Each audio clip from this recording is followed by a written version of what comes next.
역대하 6장 36절에서 42절 말씀 제가 받들어 읽겠습니다. 주께 범죄하지 아니하는 사람이 없사오니 그들이 주께 범죄함으로 주께서 그들에게 진노하사 그들을 적국에게 넘기심에 적국이 그들을 사로잡아 땅의 원근을 막론하고 끌고 간 후에 그들이 사로잡혀 간 땅에서 스스로 깨닫고 그들을 사로잡은 자들의 땅에서 돌이켜 주께 간구하기를 우리가 범죄하여 패역을 행하며 악을 행하였나이다 하며 자기들을 사로잡아간 적국의 땅에서 온 마음과 온 뜻으로 주께 돌아와서 주께서 그들의 조상들에게 주신 땅과 주께서 택하신 성과 내가 주의 이름을 위하여 건축한 성전 있는 쪽을 향하여 기도하거든 주는 계신 곳 하늘에서 그들의 기도와 간구를 들으시고 그들의 일을 돌보시오며 주께 범죄한 주의 백성을 용서하옵소서. 나의 하나님이여 이제 이곳에서 하는 기도에 눈을 드시고 귀를 기울이소서.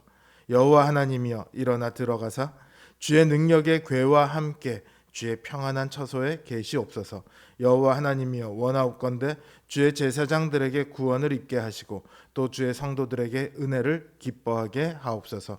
여호와 하나님이여 주의 기름 부음 받은 자에게서 얼굴을 돌리지 마시옵고 주의 종 다윗에게 베푸신 은총을 기억하옵소서 하였더라. 아멘.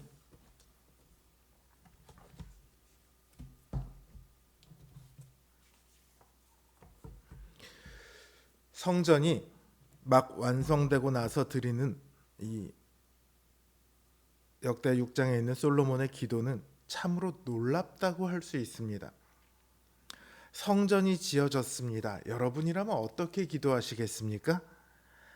이제 이 나라를 평안하게 하시고 왕위가 대대로 하나님을 잘 섬기게 하시고 백성들이 부유하고 건강하게 하시고 하나님 말씀을 잘 따르게 하여 주시옵소서.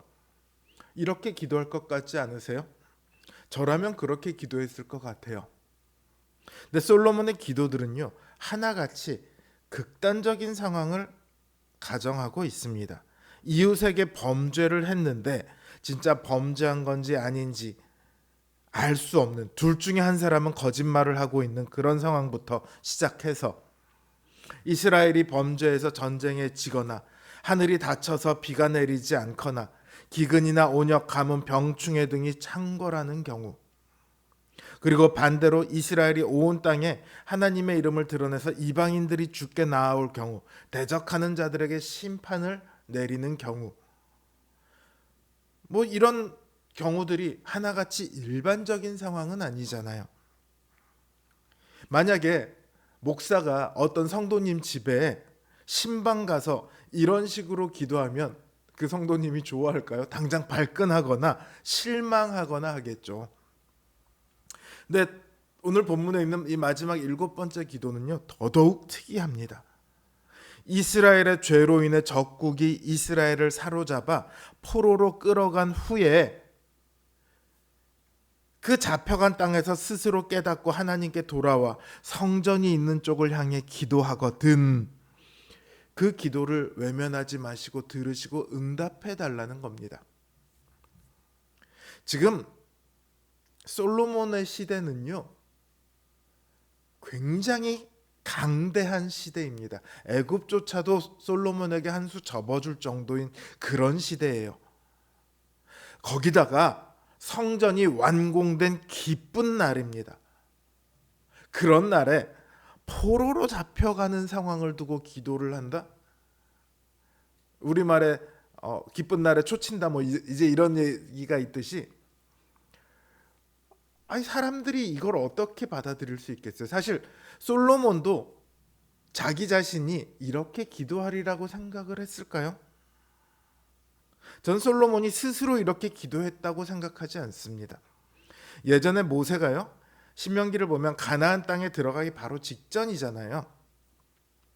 거기 이스라엘 두고 기도할 때 포로로 잡혀가는 상황에 대한 말을 한 적이 있습니다. 모세나 지금 솔로몬이나 이들의 말은요, 그야말로 예언이나 다름없습니다. 아니, 예언이 맞죠. 성령께서 이들로 하여금 그 상황을 알게 하시고 그 상황에 대해 미리 언급하게 한 거예요. 그렇지 않다면 이렇게 기도할 이유가 없겠죠. 그만큼 상식적이지 않은, 상황에 맞지 않는 그런 기도라는 말이에요. 그런데 이 기도가요, 지금 이 역대기를 기록하고 읽고 있는 사람들에게는 너무나 와닿는 기도예요. 이 역대기가 기록되고 읽혀진 시대는 포로로 잡혀갔던 이들이 뉘우쳐 하나님께 간구하며 다시 이스라엘로 돌아온 바로 그 시점입니다. 그러니까 이들이 다시 돌아온 것은 어쩌다 보니 일어난 우연이 아니에요. 솔로몬이 기도한 대로 된 거죠. 하나님께서 솔로몬의 기도를 들으신 것은요, 솔로몬을 특별히 사랑하셔서가 아닙니다. 42절을 보면 여호와 하나님이여 주의 종 다윗에게 베푸신 은총을 기억하소서, 솔로몬이 이렇게 기도하거든요. 그러니까 이 모든 일들은요, 하나님께서 다윗과 맺으신 그 언약에 기반한 그런 기도예요. 하나님께서는 다윗과 맺으신 그 언약을 기억하셔서 이스라엘을 멸망하게 아니하시고 다윗과 같은 왕을 보내셔서 이스라엘을 다시 회복시키실 겁니다. 이제 포로에서 돌아온 이들은 이 역대기를 통해 자신들이 다윗의 언약에 따라 다시금 하나님의 백성으로 받아들여진 것을 확인했습니다. 그렇다면 그들은 하나님께서 그들을 다시 회복시키실 그 다윗과 같은 왕이 오실 것 또한 확신할 수 있겠죠. 하나님의 언약은요, 하나님을 거역하고 배반해서 도저히 고치지 못할 상태가 되어 멸망당하고 포로로 끌려갔던 그 이스라엘 백성들마저도 다시 품어 안으십니다. 하나님께서는 이렇게 될 것을 알고 계셨습니다. 그러니까 솔로몬을 통해서 그렇게 기도하도록 하셨죠. 이렇게 될 것을 알면서도 하나님께서는 언약을 맺으셨어요. 그들이 배신하고 배반할 것을 알면서도 언약을 맺으셨습니다. 얼마나 놀라운 은혜고 이 위대한 언약입니까? 우리도 이 위대한 언약을 받았습니다. 이 위대한 언약은 우리의 실수, 우리의 못남, 우리의 잘못함, 이런 것들을 모두 다 끌어안는, 그것을 초월해서 마침내 우리를 죄로부터 회복시키시고 영원한 하나님 나라의 영광된 백성으로 삼으시는 위대한 언약입니다. 우리는 지금 이 위대한 언약 가운데서 살고 있습니다. 이거보다 더 위대한 일이, 더 놀라운 일이 우리 가운데 무엇이 있겠습니까?